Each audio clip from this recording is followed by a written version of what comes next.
Hello. कैसे हैं आप सभी? आई होप कि अच्छे होंगे और आपकी पढ़ाई शानदार चल रही होगी। तो चलिए आज हम लोग इस वीडियो में चर्चा करेंगे मोशन चैप्टर का थर्ड इक्वेशन के डेरिवेशन का, जो ग्राफिकल मेथड से हम लोगों को डेराइव करना है। इससे पहले हम लोगों ने दोनों इक्वेशन को, इक्वेशन फर्स्ट और इक्वेशन सेकंड को डेराइव किया हुआ है। Derivation of third equation of motion from VT graph, velocity time graph से हम लोगों को इस इक्वेशन को डेराइव करना है। तो सबसे पहले देख लेते हैं कि इसमें हम लोगों ने क्या लिखा हुआ है कि एक ग्राफ खींचा हुआ है जो एक्स एक्सिस पर टाइम को डिनोट करता है,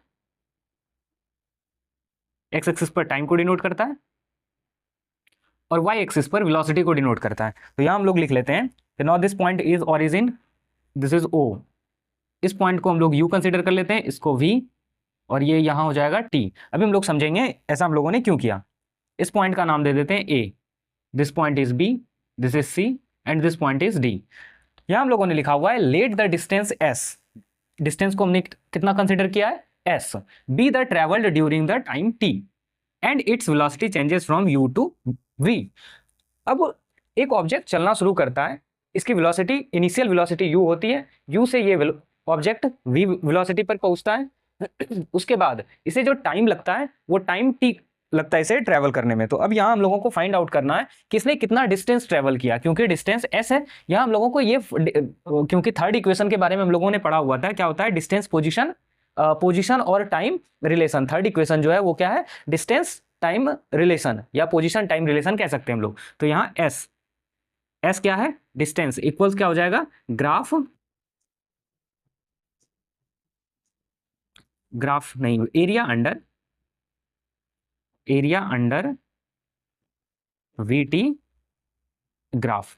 वीटी अंदर, वीटी ग्राफ के अंदर जो एरिया है, तो एरिया आपको दिख रहा होगा ये पूरा पोर्शन ओ ए बी सी और डी। अगर आप यहां ध्यान से देखेंगे तो कुछ आपको इस तरह से फिगर देखने को मिलेगा,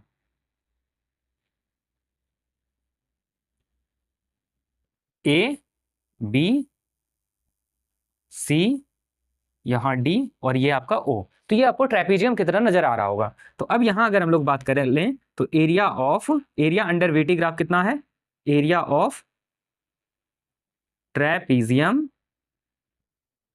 ओ A B, O A B D. और इसी ट्रेपीजियम को अगर दो हिस्सों में बांट दें तो क्या हो जाएगा, area of triangle A B C. दिख रहा है आपको ये एक ट्राइंगल, और उसके बाद यहां रेक्टेंगल प्लस एरिया ऑफ, इसे इरेज कर दिया जाए,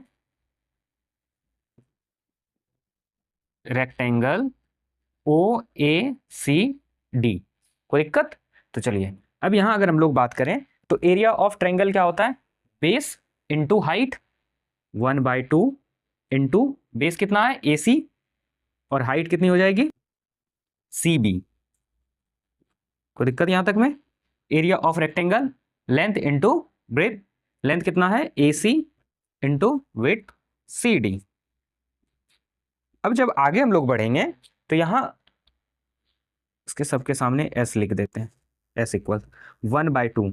ए सी इक्वल कितना हो जाएगा, यहां से 0 से टाइम टी तक उसने ट्रेवल किया, तो ये क्या हो जाएगा टी।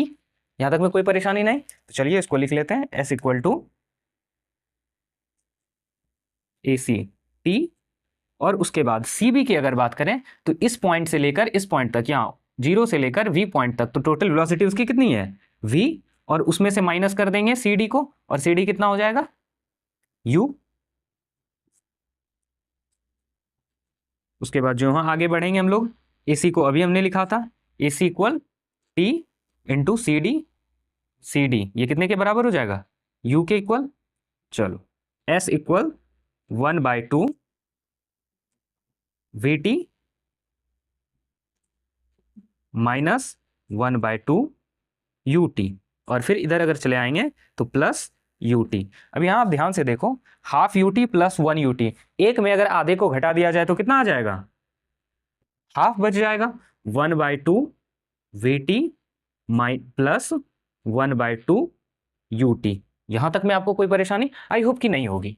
एस इक्वल्स, अब हम लोग इसको इस तरह से लिख सकते हैं 1/2 V plus U into T, और इसे कंसीडर कर लेते हैं। Now this is equation 1। अब हम लोगों ने मोशन चैप्टर में जो पहला इक्वेशन पढ़ा था वो आपको ध्यान होगा, first equation of from first equation of motion. Equation chapter motion का फर्स्ट इक्वेशन क्या था? v equals u plus A T, यही तो लिखा था हम लोगों ने, v equals u plus A T. अब जब इसको प्रोसीड करेंगे, आगे की ओर बढ़ाएंगे, तो हमें t इक्वल्स क्या मिलेगा? अब u को दूसरी तरफ ले चलेंगे, v minus u A T का a। ये सिंपल मैथ है, आप जान रहे हैं, सिंपल अलजेब्रा, आपको ये पता है। तो t का वैल्यू हमें कितना मिला? v minus u by a। अब इक्वेशन 1 में पुट कर देते हैं इसको, from equation 1 and 2, from equation 1 and 2 क्या मिल जाएगा? s इक्वल 1/2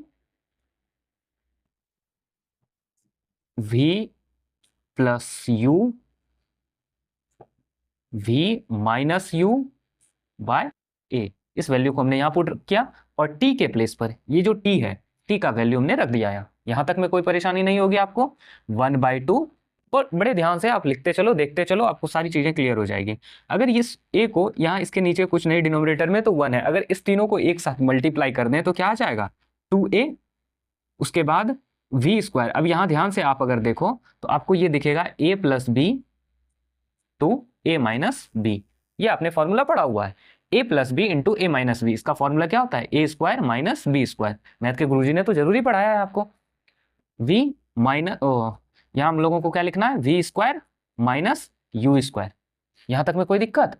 आई होप कि चीजें आपको क्लियर हो रही होगी। तो लिख सकते हैं s equal to V square minus U square by 2a। और हमें निकालना क्या है? Third equation. थर्ड इक्वेशन क्या कहता है? V square minus U square equal to 2as, यही तो होता है थर्ड इक्वेशन। तो अब यहाँ हम लोग चलते हैं और 2a को एक तरफ ले आते हैं।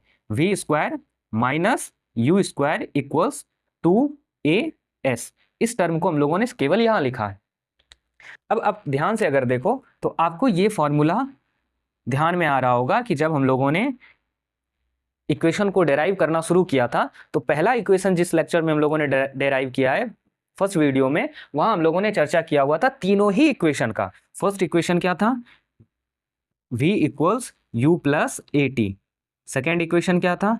s equal to U T plus half A T square. और वहीं हमने कहा था third equation is equal to V square minus U square equal to 2as। ये होता है। अगर आपसे कभी पूछ लिया जाए कि बता दो कि तुम हमें ये इक्वेशन फाइंड आउट करके ना दिखाओ, तो हमें बता दो ये वाला equation, V square equals to U square plus 2as, तब भी आपको कोई परेशानी होगी क्या? आई होप कि नहीं होनी चाहिए, क्योंकि इस इक्वेशन में और इक्वेशन में ज्यादा कुछ डिफरेंस नहीं है। क्या किया गया है? इस माइनस वाले टर्म को दूसरे तरफ ले जाके रख दिया गया है।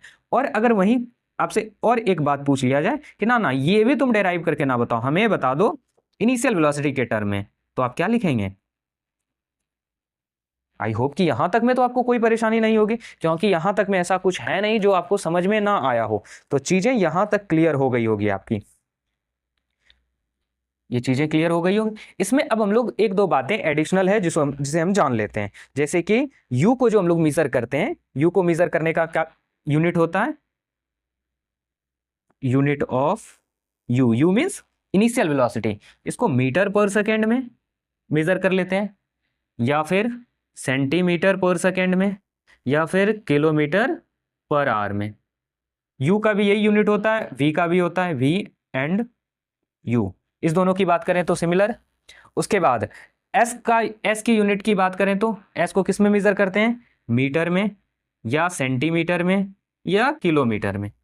उसके बाद एक्सेलरेशन को ए मीटर पर सेकेंड स्क्वायर, सेंटीमीटर पर सेकेंड स्क्वायर, या किलोमीटर पर आर स्क्वायर। ये बातें यहां तक क्लियर हो गई। और टाइम को किस में मेजर करते हैं? सेकेंड में, यूनिट ही लिख लेते हैं सिर्फ, सेकेंड में या आर में। आई होप की चीजें आपको यहां तक क्लियर हो गई होगी। अब यही अगर ए निगेटिव में चला गया माइनस हो गया तो उसको रिटार्डेशन बोलते हैं। ये सब चीज़ें हम लोगों ने, ये सब चीज़ें, सारी चीज़ें हम लोगों ने कवर किया हुआ है। तो आई होप कि चीज़ें आपको यहाँ तक क्लियर हो गई होगी। फिर अगले वीडियो में हम लोग मिलेंगे average speed of uniformly accelerated motion को लेकर। एवरेज स्पीड अगर दिया हुआ है और यूनिफॉर्मली बॉडी एक्सेलरेट कर रहा है तो उसे हम लोग कैसे डेराइव करेंगे, उसके न्यूमेरिकल को कैसे सॉल्व करेंगे, ये हम लोग अगली वीडियो में देखेंगे। तो आप हमारे साथ बने रहिए, साथ ही साथ चैनल को सब्सक्राइब करिए, नोट्स बनाते रहिए, पढ़ते रहिए। साथ ही साथ अगर कोई परेशानी हो तो कमेंट बॉक्स में आप कमेंट प्लेस करिए। तो चलिए फिर मिलते हैं अगली वीडियो में, तब तक के लिए बाय, टेक केयर।